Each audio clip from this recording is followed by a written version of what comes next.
L'Érythrée, un pays d'à peine un peu plus de 6 millions d'habitants. L'Érythrée soupçonnée de commettre des crimes contre l'humanité envers ses concitoyens.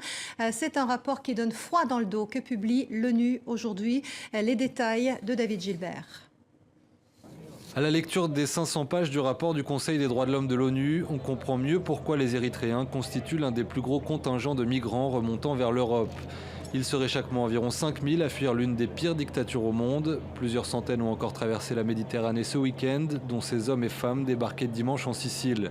Rien de surprenant pour les membres de la commission qui ont mené l'enquête pendant un an. Ils fuient un pays gouverné, non pas par la loi, mais par la peur.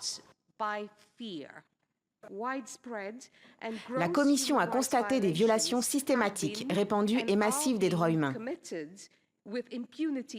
qui sont commis en toute impunité en Érythrée sous l'autorité du gouvernement.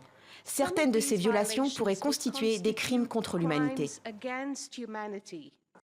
Les enquêteurs onusiens n'ont pas pu se rendre en Érythrée faute d'autorisation. Leur rapport repose donc sur les témoignages de 550 Érythréens en exil et 160 autres recueillis par écrit. Surveillance de masse, service militaire à durée illimitée, esclavage sexuel, détention arbitraire, torture généralisée, exécution sommaire.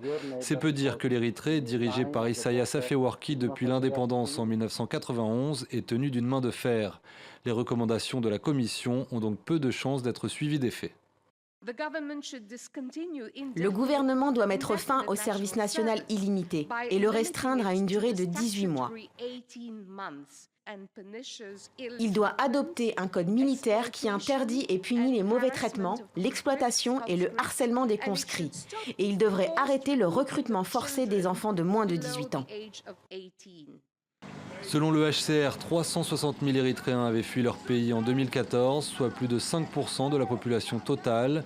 Et ce chiffre continue de grossir de jour en jour, tant ils sont nombreux à vouloir quitter un pays décrit comme une prison à ciel ouvert.